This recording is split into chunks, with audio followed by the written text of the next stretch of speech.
तू ये बता मेरी बॉडी बनेगी कब। मैंने तुझे पिछले 3 महीने से पैसे दे के रखे हैं और तू बॉडी नहीं बनवा पा रहा मेरी।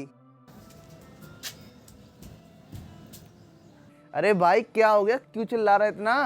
है पापा कह रहे हैं मार दे दे इसकी। अबे भाई मुझे ना समझ में आ रही, मैं जिम बारे रहे थे 3 महीना के पैसा जाने बॉडी ना बनवा पाई मेरी। अबे यार इतनी सी बात मुझे बताता। ले मैं बताता हूँ तुझे 5 एक्सरसाइज जिससे तेरी बॉडी बन जाएगी।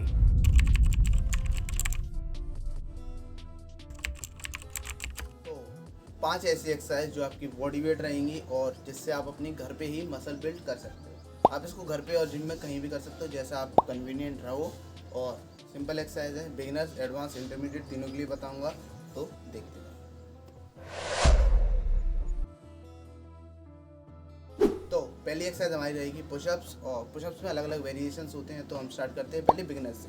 बिगिनर्स के लिए रहेगी नी पुशअप्स। ये बिगिनर्स उनसे कह रहा हूँ मैं जो बहुत ही स्किनी है, नहीं तो बहुत ही फैटी हैं और जिन पे पुशअप्स होती नहीं है कि तो उनमें स्ट्रेंथ ही नहीं है क्योंकि पतले हैं, नहीं तो स्ट्रेंथ है पर उनकी मसल्स कंट्रोल नहीं है क्योंकि वो बहुत ही फैट है उनकी बॉडी पे। तो ये होते हैं बिगिनर्स के टाइप और इसमें आपकी आएगी नी पुशअप। और अगर आप इंटरमीडिएट पे हो और नी पुशअप्स आप 10 से 20 कर पाते हो इजीली, तो आप इंटरमीडिएट पे आ जाते हो जो कि रहेगी आपकी नॉर्मल पुशअप। नॉर्मल पुशअप्स है। और उसके बाद अगर आप एडवांस पे हो तो आप इसमें वेरिएशंस ऐड कर सकते हो पुशअप्स की। और पुशअप्स आपकी मेन टारगेट करती है मसल चेस्ट, शोल्डर और ट्राइसेप। आप कोई भी मूवमेंट करोगे पुशअप्स में, कोई भी वेरिएशन, वो आपकी चेस्ट को ही टारगेट करेगी मेनली। और शोल्डर और ट्राइसेप उसमें सेकेंडरी मसल यूज होते हैं। अब बढ़ते हैं सेकंड एक्सरसाइज की तरफ, वो रहेगी हमारी पुल अप्स। पुल अप्स एक वैसे ही एडवांस एक्सरसाइज है तो ज़्यादातर लोग इसे कर नहीं पाते, तो उसका भी मैं वो सॉल्यूशन दूंगा आपको। जैसे मैंने जिम में देखा है कि मैं भी जब पहले करता था स्टार्ट में तो मुझ पर भी नहीं होती थी, तो उसके लिए रहती है negative pull up. Negative pull up का मतलब क्या होता है, आप सब किसी चीज़ का सपोर्ट लेके पहले तो आप पुल अप ऊपर चले जा, फिर आपको एकदम स्लो छोड़ना है। जब आप स्लो छोड़ोगे तो आपकी मसल में क्या है, टेंशन बनेगी और उससे मसल स्ट्रेंथ बनेगी और आप आगे पुलअप कर पाओगे। अगर आप नेगेटिव पुलअप 10 से 12 कर पा रहे हो इजीली, तो आप एक पुलअप लगा पाओगे आराम से। वैसे पुलअप लगाना कोई मुश्किल टास्क नहीं है क्योंकि बैक और बाइसेप का मेन कंट्रोल होता है और इसमें जो मसल टारगेट होती है वो भी हमारी बैक और बाइसेप ही होती है। और इसमें अगर एडवांस वेरिएशन बताऊं तो एडवांस पे अभी मत जाना है क्योंकि अगर आप एडवांस कर पा रहे हो तो आपकी मसल में बहुत अच्छी स्ट्रेंथ है, तो आप नॉर्मली अपने आप से कर सकते हो। हमारी थर्ड एक्सरसाइज रहेगी, वो रहेगी हमारी लोअर बॉडी के लिए, वो होगी हमारी स्क्वाट्स। लोअर बॉडी कह लो, लेग्स कह लो, कुछ भी कह लो। तो स्क्वाट्स हमारे मेनली लेग्स को टारगेट करती है, पूरे लेग को कम्प्लीटली। और स्क्वाट्स को कोई भी लगा लेता है, छोटे छोटे बच्चे भी लगाते हैं, उठक बैठक कहते हैं हम इसको, स्कूल में पनिशमेंट भी मिलती थी हमें। तो स्क्वाट्स लोअर बॉडी के लिए बहुत ही अच्छी रहती है। और ऐसा मत करना कि आप अपनी अपर बॉडी की वर्कआउट कर रहे हो, लोअर बॉडी को छोड़ रहे हो, इससे क्या रहेगा, आप अजीब से दिखने लगोगे यार, अच्छा थोड़ी लगता है। तो उसके लिए लोअर बॉडी भी बराबर ट्रेन करना है। और स्क्वाट में वेरिएशन एक तो अपनी नॉर्मल होगी बिगनर्स के लिए, उसमें आप वेरिएशन लगा सकते हो जैसे sumo squat, jumping weighted squat, ये अलग अलग वेरिएशंस होती हैं स्क्वाट्स की। और जैसे जैसे आप प्रोग्रेस करते जाओगे वैसे वैसे अपने आप को आइडिया लगता जाता है कि मैं कितना वेट उठा सकता हूँ या कितना मैं कुछ कर सकता हूँ।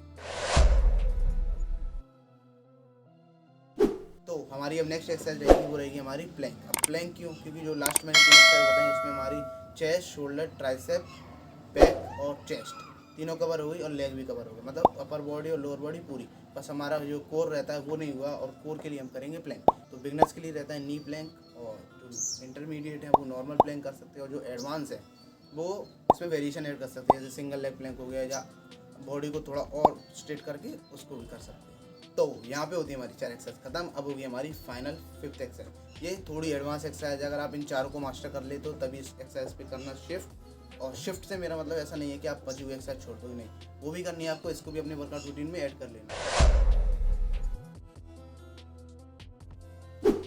तो हमारी लास्ट एक्सरसाइज रहेगी, वो रहेगी बर्फी। अब बर्फी करने से पहले आपको जो मैंने 4 एक्सरसाइज बताई इनको मास्टर करो। इनमें कम से कम 10-15 रैप निकाल पा रहे हो आप, प्लैंक में 1-2 मिनट कर पा रहे हो, तो आप बर्फी पे आना। क्योंकि क्या बर्फी जब आप करते हो तो इसमें आपकी रिस्ट और नी में इंजरी होने के चांसेस मेन रहते हैं, क्योंकि जॉइंट्स हमारे इतनी जल्दी मेच्योर नहीं होती जितनी जल्दी अपनी मसल होती है। तो बर्फी भी 3-4 टाइप की होती हैं, तो मैं बता देता हूँ। जैसे अगर आप एक बिगिनर हो तो आप कुछ मत करो, आप पुशअप्स की पोजीशन में आओ और नॉर्मल खड़े हो जाओ, बस इसको कहेंगे हम बिगिनर्स के लिए बर्फी। और अगर आप इंटरमीडिएट लेवल पे हो तो आप जंप कर सकते हो, नहीं तो आप पुशअप कर सकते हो, दोनों में से एक चीज़ करो। और अगर आप एडवांस जाना चाहते हो तो आप क्या कर सकते हो, पुशअप्स के साथ जंप भी ऐड कर सकते हो। तो यहाँ पे होती है हमारी 5 एक्सरसाइज खत्म। मुझे पता है छोटी वीडियो है, अगर आपको इन एक्सरसाइज की डिटेल एक्सप्लेनेशन चाहिए कि इनको करने का करेक्ट फॉर्म क्या है और कैसे कैसे कर सकते हैं हम इनकी वेरिएशन वगैरह, तो वो सब मैं दिखा दूंगा आपको। आपको बस कुछ नहीं करना, आपको कमेंट करना है कि इस एक्सरसाइज की फुल वीडियो दे दो, मैं आपके लिए बना दूंगा। जैसे पुशअप्स की फुल वेरिएशन कैसे रहती हैं कि पुशअप्स करने का सही तरीका मैं बता दूंगा आपको। आप कमेंट करो और अगर चैनल पर नए हो तो चैनल को सब्सक्राइब कर देना, वीडियो को लाइक कर देना।